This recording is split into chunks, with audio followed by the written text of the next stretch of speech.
Hey, Colin, thank you for joining with me. Thanks for the invitation. Um, I would like to tell my viewers that in this conversation, Colin and I, we both are going to discuss about Mahabharat, how it originated, what's the story of the few chapters of the Mahabharat. So, shall we commence, Colin? Sounds great, Janelle. I look forward to this conversation. So, after our last conversation, you got pretty much interested in Mahabharat and you started reading the book itself, right? Yes, that's correct. I bought a Penguin Classics edition. Penguin Classics makes very good popular editions of classic books. So the translator is a Sanskritist at Cambridge. All right. So it's an English translator. And what he did is he wrote half the book in a summary description, and then he wrote half the book in the actual translation. Do you Because have it's a this book around you, Colin? Is it not at the moment. I'll try to share it for our next video. all right? No issues. Um, and yeah, so I started reading it. It's such a, I think the book is like 700 or 800 pages long. And I read the first chapter. So it's called the Adi Parv. I don't know. I don't know how to translate that into English. I guess there is no name for that. It's Adi Parva in English itself. Because I have this book with me, and in this book itself, the names of the Parvas are not being translated. It's Adi Parva right here. Okay. Yeah, so I've read the Adi Parv, and I also read the Wikipedia about the chapter summaries. So I know I have an idea about the whole story, but it's fun to go and see the detail because it's such a detailed story. And when we first met, you were not familiar with this topic that Mahabharat is epic of India and all that. But now you have accumulated a lot of knowledge. So how do you feel about it? Well, I did know about it. I had studied it in college a little bit, Okay. uh, but but I didn't know much. I just knew that it was an epic. Mhm. Um, Now that I've studied it, I have a much better understanding of the characters and also of the story itself.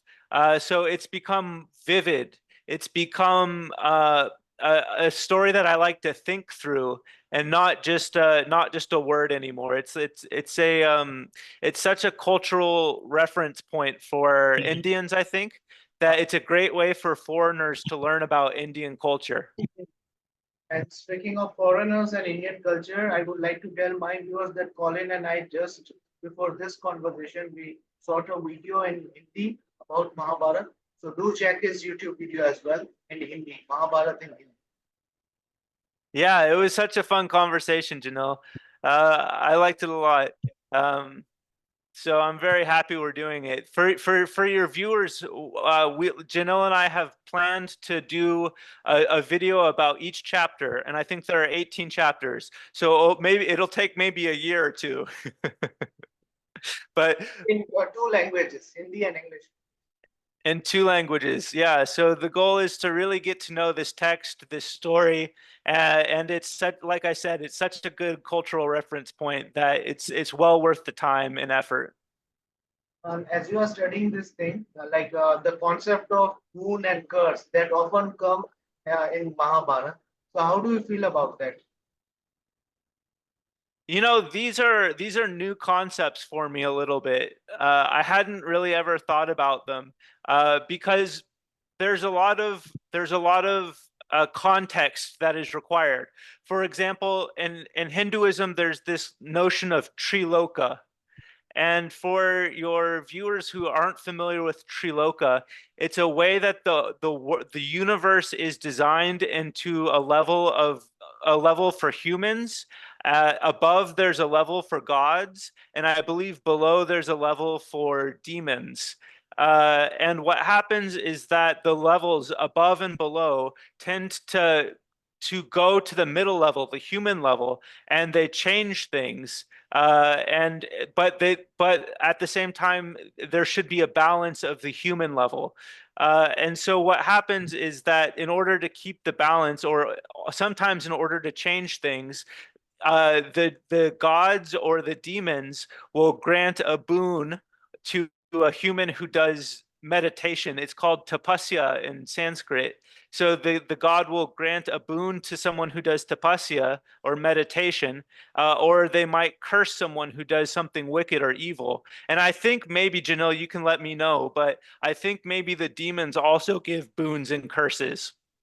Uh, And so so so in order to understand the importance of a boon or a curse in the Mahabharata, I think you have to have an understanding of Triloka, and then also things like tapasya and maybe abhishap or curses too. So but once you have that context, I think it's wonderfully fun idea to think that there are different levels of the universe and that gods and demons might interact with the human level by granting these different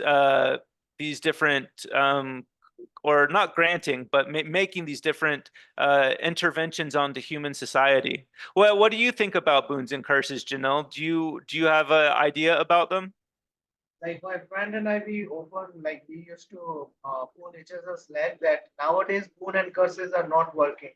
It would have been better if we had taken our birth few years ago during the time of Mahabharat, then boon and curses might work.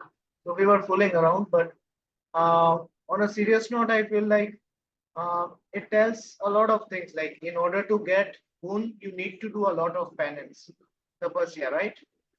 Like God becomes happy and then grants a gift. Yeah, but in order to make him happy, it was a really daunting task. You need to do a lot of penance for years and years, and then he used to give you a boon. And so likewise, the same thing happens with curse also. Like when you do something wrong, at that time people used to give you curse, and during that time, curse were working. The boon and curse both were working. Yeah, but one of the characters we talked about is Mahabisha, who takes the form of Shantanu. And apparently he takes the form of Shantanu because I think he was cursed by Ganga or maybe by Ganga's husband, who I forget which god it was. But basic sorry? Shantanu, I guess. Ganga ke husband है Shantanu. That I think that happens in the world, but I think in heaven it was someone else. I'm sorry, I'm not remembering the story very well, but basically, he's cursed, right? Shantanu Mahabisha is cursed, so he takes a rebirth as Shantanu. But he only did one thing. But for penance, you have to do it for like 10,000 years, Yeah. and then you get a boon. But if you make a mistake, it can happen in 1 second. And once like someone gives you the curse, they cannot take it back. They might give you solution in kind of giving you again a boon, but that curse cannot be completely destroyed. Doesn't Gandhari curse someone? Gandhari, yeah, she cursed Lord Krishna. Lord Krishna, if I'm not mistaken, she gave the curse that as Lord Krishna and all the Pandavas killed all the Kauravas. So Gandhari gave the curse to Lord Krishna that your entire generation will be destroyed, will be dead. So And she's a human, right? Gandhari is a human. yeah, she was a human. Yeah. And during that time, So like it was not like as you are human, you cannot give curse or like curse can be given by anyone. I'm not sure about boon. interesting. Yeah. Very interesting. Yeah, I think the best boon I've heard about might be, doesn't Indra give Karna a celestial weapon? Yeah. But Or that was maybe he gives Arjuna a weapon. no, like Indra gave the weapon to Karna, but that was on the condition that Karna would take out the armor of gold, and he gave it to Indra. Then after Indra was so praised by this act of Karna that he gave the boon to Karna. Yeah. Yeah, it's fascinating. Boons and curses, and also the Triloka and the Tapasya. It's all fascinating, I think. Really fun stuff. And we also discussed about, like as I told you, that Lord Ganesha and Vedvyasji took 3 years to curate this Mahabharat, and Lord Ganesha like broke his tooth and he started writing with it. So initially, what were the thoughts that were running in your mind? You know, I didn't read about that part. Okay, I've never read about yeah, sorry, who did you say it was? Ved Vyasji or Lord Ganesha? Yeah, I didn't read about Lord Ganesha. The story for me starts with for like in the book I have, right? The translation, the book I have, and I think the story starts with a prayer to Narayana. It's Nara and Narayana, and after that, I think we see a man named Ugrashravas. And Ugrashravas is a sage. He's a rishi, and he approaches a group of Brahmin rishis, Brahmin sages in the forest. And the forest is the Naimisharanya, and then he starts talking to them, and basically they have a conversation. And at one point, there's one of the main rishis in this group of Brahmins. His name's Shonik, I think. And Shonik asks Ugrashravas to give a talk about the Mahabharata, basically to tell the story. And then from there, Ugrashravas changes. He says he starts telling the story from the perspective of Vyasa's student, who's named Vaishampayana. And so Vaishampayana apparently also told the story at a snake sacrifice. There was a king named Janamajaya, and he had a snake sacrifice, and Vaishampayana told the Mahabharata story. And so Ugrashravas tells the story of Vaishampayana telling the story of the Mahabharata. So it's like the beginning's very interesting because it's a story within a story. And I've read that that happens a lot in Hindu mythology or religious stories. One more question that I would like to ask you is after reading these things about Mahabharat, how the topic or how Mahabharat has influenced your life? Do you feel like if I do this, I might be doing wrong in context of Mahabharat, in context of right dharma and wrong dharma? That's very interesting, and I do think that dharma is a fascinating concept, but I don't yet try to live my life according to dharma. Uh, but I do believe that there is an aspect of it, like uh, basically, I don't live my life in that context. But I appreciate that there's similarities between my context and the dharmic context, and I also wonder sometimes, like whether there are political lessons that can be learned from the text that might be applied in my own life.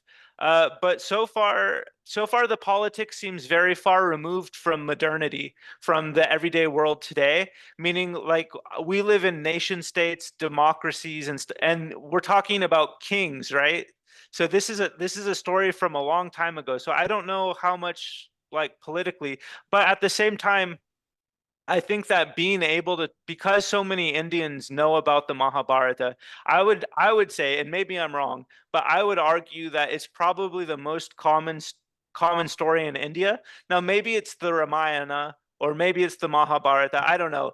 But I think these epics are both so popular that it might be like it's politically advantageous at least to know, to be able to talk about uh to reference them. Like for example, I think that someone recently did a like there was a politician who did a I forget what they're called, the chariot travel, like when you travel by chariot to like a religious site.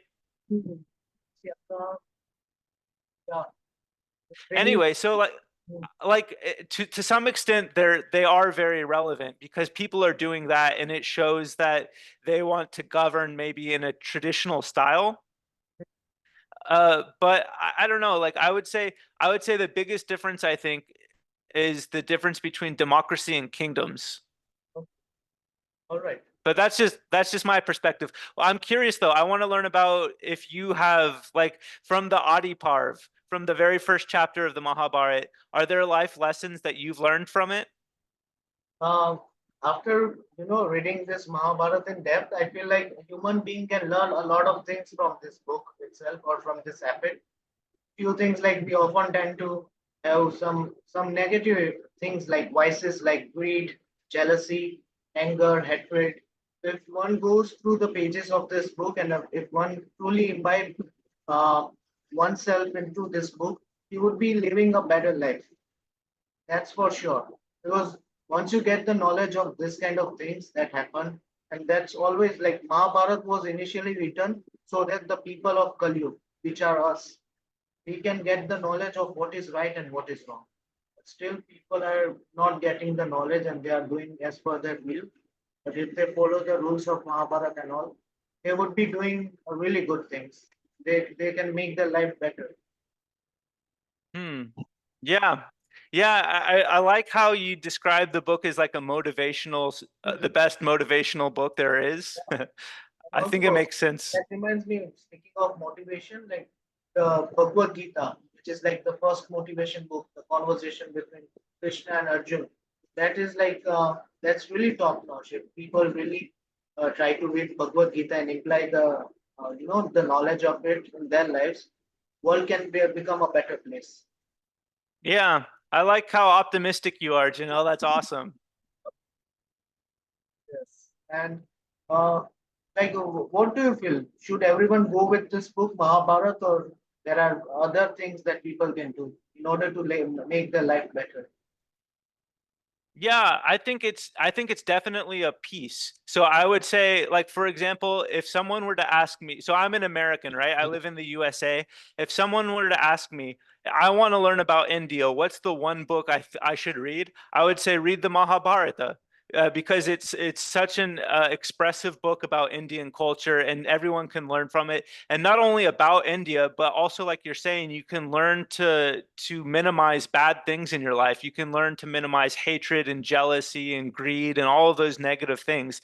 It gives wisdom about that, so that's very useful. So that's nice. But I do so as an American, we grow up with a we're very conscious about the distinction between secular and religious books. At least some of us are. Maybe so. I'm not a Christian, but a lot of Christians might feel like, you should read the Bible in order to learn about things about greed and jealousy and power and ambition and all that stuff. So I think an interesting collection of books would be like, what are some of the big civilizations in the world? There's China, India, Saudi Arabia, maybe Greece and Italy. Maybe in Americas, I don't know if you know about them, but there were like indigenous people in the Americas. So if you were to collect the books of all the ancient books of all the big civilizations in the world, there might be like 10 books total, right? If you were to say you would have to make a list and then narrow it down, but you could get maybe 10 books about the most interesting aspects of the big civilizations in the world. I would say the Mahabharata would be in there. I think so, but that's how I read it. But I think that you can get good insight from all types of books. So not just the Mahabharata, but I would say the Mahabharata is an excellent example of it, if that makes sense. Okay. Uh, Thank you. Thank you for providing this information, and I won't bother you with any more questions. So thank you for your time. I would better let you go now. Thanks, Janelle. It's been a lot of fun talking to you. I look forward to our future conversations. Take care. Colin. Bye.